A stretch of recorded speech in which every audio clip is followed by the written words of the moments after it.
Jeg har valgt at bo på skolens kollegie, både fordi at det er billigt, men også fordi det er rigtigt. Det, at vi spiser sammen her på skolen, og at mange af os bor sammen på kollegiet, tror jeg er en af grundene til vores stærke fællesskab.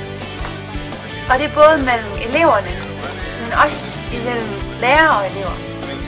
Når man har det godt med lærerne og de andre elever, så er det også meget nemmere at spørge om hjælp og sige sin mening. Vi får god vejledning herude, og hver klasse er tilknyttet en vejledningslærer, som man har en tæt kontakt til.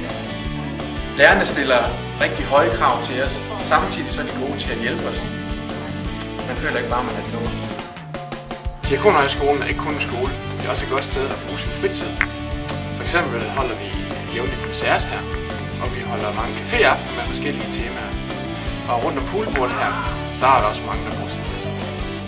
Ja, og hvis man så er lidt sportsinteresseret, så har vi både volley og fodboldbane her på skolen, og der ligger en hal og en svømmehal i nærheden. Så er det altid sjovt at banke lærerne en gang i fodbold. Skolen ligger et rigtig dejligt sted. Det er lækkert, at man hurtigt kan tage ind til Aarhus Midtby og enten tage på shoppetur eller café.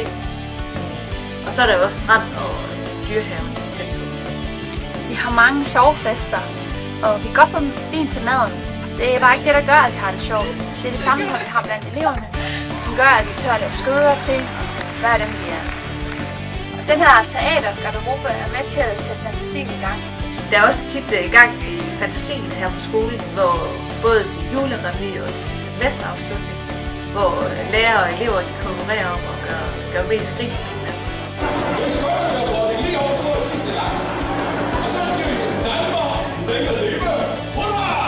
Har en rigtig god atmosfære. Det kan godt være, at det lyder lidt klichéagtigt, men jeg synes faktisk, at den måde, vi er sammen på, er præget af de kristne værdigrundlag. Det er fedt at opleve, at ude på den her skole er det okay at snakke om tro og liv. Der er både plads til folk fra forskellige kirker og folk, der tænker forskelligt omkring det at tro det hele taget. Jeg kan faktisk ikke forstå, at man kan finde på at tage en socialpædagogisk uddannelse et andet sted end her på Diakonhøjskolen.